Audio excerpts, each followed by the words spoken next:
ज्ञान मार्ग से अज्ञान को तो पहले ही नाश हो चुका है। अगर वो ज्ञान मार्ग में चला नहीं, केवल छाप लगी, तो फिर वो ज्ञानी किस बात का। नहीं तो ज्ञान मार्ग से चला हुआ ही तो प्रेम को प्राप्त होता है। चाहे देखो, आत्मज्ञान होना एक अलग चीज है, आत्मरति होना एक अलग चीज है। उसी आत्मरति को कृष्ण रति बोल सकते हो, आप राम रति बोल सकते हो, आप शिव रति बोल सकते हो। आत्मस्वरूप भगवान है ना।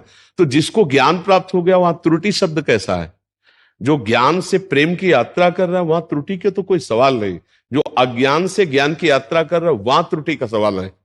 आप ज्ञान से प्रेम की यात्रा की बात कर रहे हैं, तो मुझे समझ में नहीं आ रहा कि ज्ञान से प्रेम की यात्रा वाले में त्रुटि की तो गुंजाइश नहीं है। अज्ञान से ज्ञान की यात्रा की तरफ चलने में त्रुटि हो सकती है, क्योंकि अभी हम अज्ञान से युक्त हैं, ज्ञान प्राप्त करना चाहते हैं, तो पूर्वाभ्यास व हमसे त्रुटि। लेकिन जिसे ज्ञान प्राप्त हो गया है और ज्ञान से प्रेम की तरफ जा रहा है, वो तो बहुत ऊंचाई पर, वहां त्रुटियों का तो कोई स्पर्श ही नहीं है। नहीं स्वात्मा रामम विषय मृग तृष्णाम भ्रम्यति। तो शायद आप अभी ज्ञान को समझ नहीं पाए, केवल क्लास में गई हैं और फिर वापस लौट गई, तो ऐसी बात हो सकती है। अब मैया है, कैसे उसको समझा करिए। अष्टांग योग से निराकार की उपासना कर रही थी, तो हमारी समझ में बहुत कम समय रह गया है।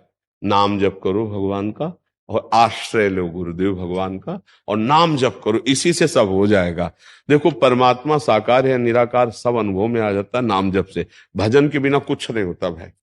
वेदांत पढ़ लो, नामात्मा प्रवचने न लभ्या न मेधया न बहुना सुरतेन। जब तक प्रणव का निरंतर चिंतन नहीं होगा, तब तक बात नहीं मिलेगी ज्ञान मार्ग।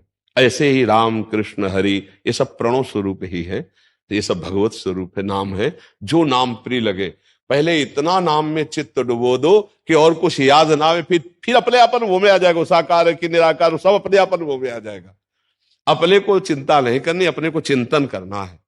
अब क्या है कि ऐसे ऐसे उपदेश हो रहे, क्योंकि अनुभव तो है नहीं, परंपरा की बातें पकड़ ली गई। अच्छा, जो सिद्ध महापुरुषों ने बोला वो अनुभव से बोल रहे हैं, अब उसको अपने लोग शब्द को समझ नहीं पा रहे, तो अब बड़ा खंडन मंडन निंदा स्तुतियां चलने लगी, छोटे छोटे मेड़े बना ली गई। बड़ी कृपा हम ये मानते हैं कि विश्वनाथ जी की ऐसे ऐसे घुमा के लाए ना, तो इसलिए कहीं भी कोई मतलब प्रश्नवाचक चिन्ह नहीं रहता।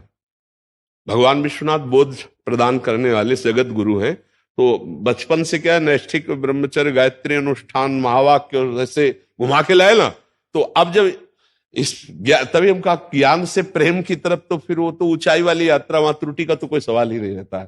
तो इसलिए हम कभी कभी जैसे ऐसे प्रश्न होते हैं ना, तो सोचते हैं अच्छा किया कि महादेव अपनी नगरी से घुमा के लाए। अगर हमको डायरेक्ट इसी मार्ग में ले आते, तो उधर के प्रश्न को हम न समझ पाते। और अच्छा हुआ कि बचपन से पूरा राउंड ऐसे लगा के लाए ना, तो इसलिए मतलब बहुत साधना का मतलब बहुत सुलझा हुआ व्यक्तित्व, बहुत सुलझा हुआ मानसिक स्तर होना चाहिए, और वो तभी हमें कहीं फंसने नहीं देगा, हमें उस तत्व में स्थित रखेगा। अब अभी छोटी भी साधना नहीं हुई और बातें बड़ी बड़ी होती हैं, तो उससे लाभ नहीं मिल पाता। हमें लगता है अगर बात ना की जाए, साधना की जाए, तो वो बात आ जाएगी जो आनी चाहिए बात। तो अब सबसे प्रार्थना है, वो निराकार है साकार,